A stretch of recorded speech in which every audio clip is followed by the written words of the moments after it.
a long time because we were given the wrong directions.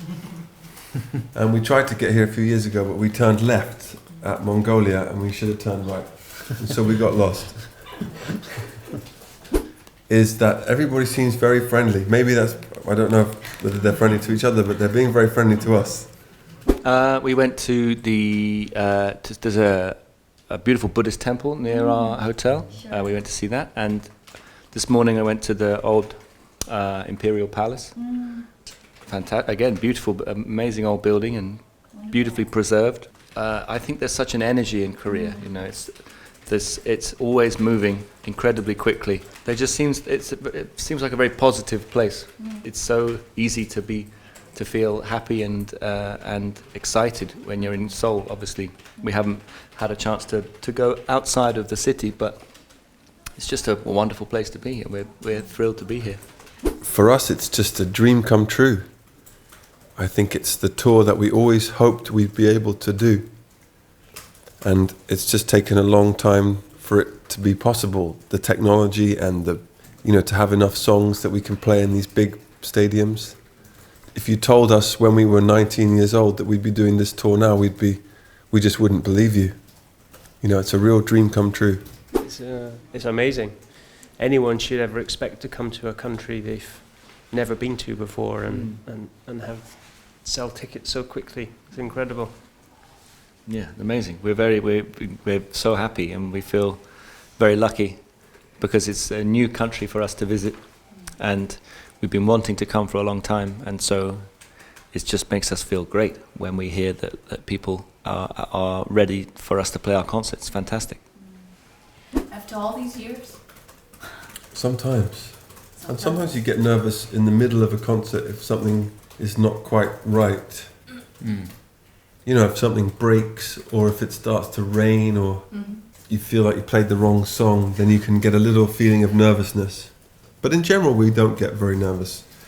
We love it when people sing along to our music, but it's really not a requirement, you know. Yes, you don't have to take an exam before the concert.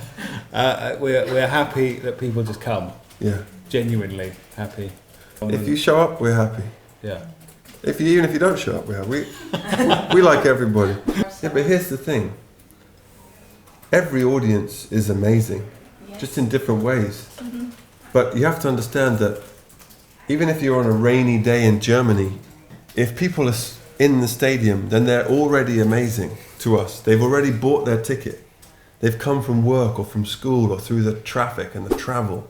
The rain. So I don't care if they scream or they read a book. We're just happy that they're there. You see?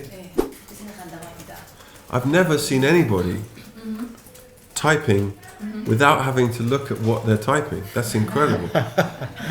Sometimes on stage I try and play one song without opening my eyes. But it's only like 12 notes and you're doing 1,000 words. You are an artist, that's what it's true. There were lots of people who wanted to come and see us, wanted to embrace the idea that the concert could be energetic and a positive thing in people's day and in our day. We saw a few shows by the band The Flaming Lips when we were starting out, and they had such an amazing live show. They just would feel so great about being in a room where they had, wonderful colour and confetti, and we were really sort of taken by that. And we've just tried to make our concerts as positive an experience for everyone as possible. In this day and age, when there are many things to be worried about and concerned about, the more that you can create those moments where where people are really enjoying each other's company and they're feeling like they're part of something, I think that's what we strive to create, and that's really been our goal for the last 20 years, really. We definitely like different music than we used to, and I think all of us have changed what we listen to over the years.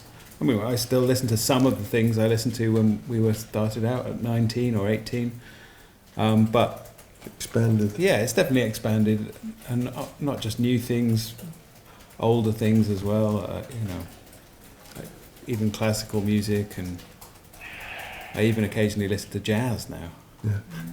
We're very lucky we live in a time where you can access any kind of music within 10 seconds. It's extraordinary.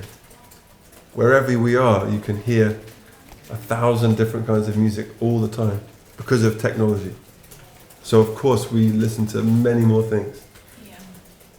Oh yeah, and what brought you to the Daegu Symphony Orchestra the other day? I just love to go and watch things like that. You just went there? I just went there, yeah. Oh, so no invitation or anything? No invitation, no. Why, should I have waited No, for an but, invitation? I mean, people were wondering what brought him there. Because I love music, you know, I especially love to go and see things that I cannot do myself.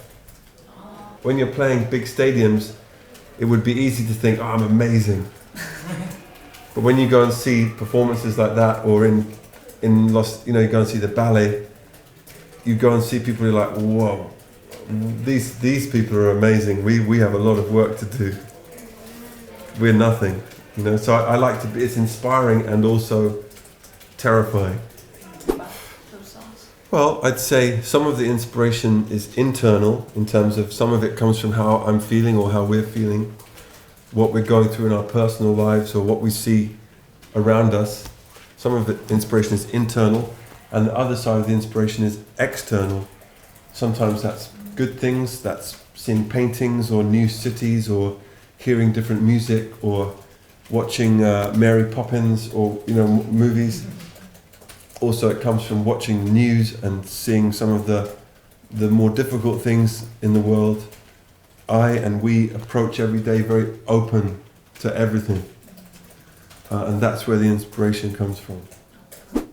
Sometimes in that song, I like to look up to the sky, and often there's one star that I can only see one star, because it's normally at about 10 p.m.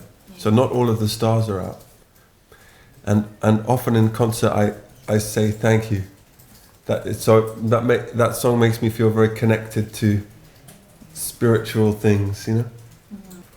I always seem to do it in that song. So it's just, it gives us a special feeling.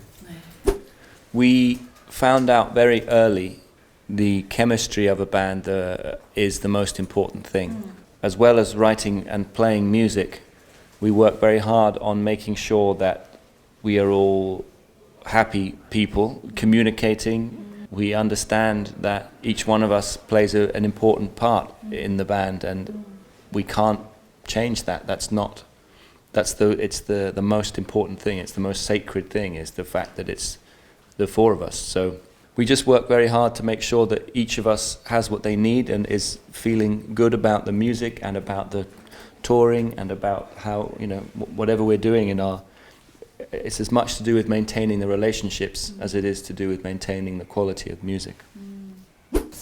Well, that would take 2 hours to answer. I mean, we've actually been in the band for 21 years. Yeah.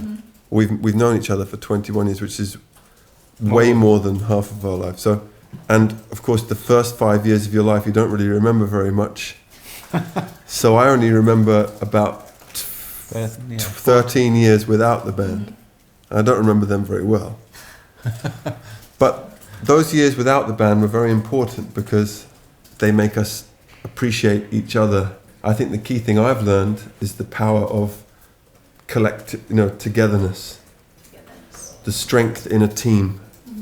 That's the main thing. How about you, John? Well, I can now grow a beard. Yeah. Now grow a beard. That's the main difference for you. It probably is. Yeah. Could have grown one then. It's doing really well. Well, there's two answers, I think, and Johnny has both of them. What's your answer? Ed Sheeran and Ed Sheeran. Yes, yes, that's true. He's representing very well. I think British people, we grow up loving music, and for a long time, a lot of us were very blessed with access to instruments. So it's very much in the culture. It's in schools, or it was. And of course, these things breed each other. We grow up with lots of bands, so we want to be in bands. British people tend to be not so self-confident, so we like to make groups more than solo, because we feel, you know what I mean? I think. Then, of course, the darker side of the answer is that we're very blessed because English is spoken in so many countries. So we're very aware as a band that part of our success is nothing to do with us. It's just the fact that we happen to be born speaking English.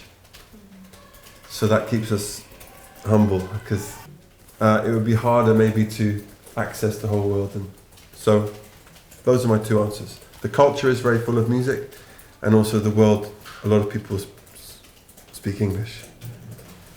Nothing to do with us. Well, we are. Johnny, our guitarist, is a Tottenham Hotspur fan, but they have a good. Yeah, and myself, it's Southampton. Yes. No. He's not so much of a football fan. But because Tottenham have a good Korean player, don't they? Is it Son? Yes, Son. Good player. Good player. Not that proud. Oh, good question. I mean, which song you might... We have a song from 1997, one of the first things we did. And at that time, I was not singing so much about philosophy. I was more singing about the things I could see in the room which we were playing. And at that time we were rehearsing in Johnny's bedroom, and there was one day where we were playing and the only thing I could see was a can of deodorant, you know. And so we had a song about deodorant, which we never put on an album. So I'd say that's our worst song. Would you agree with that? Lyrically. Yes.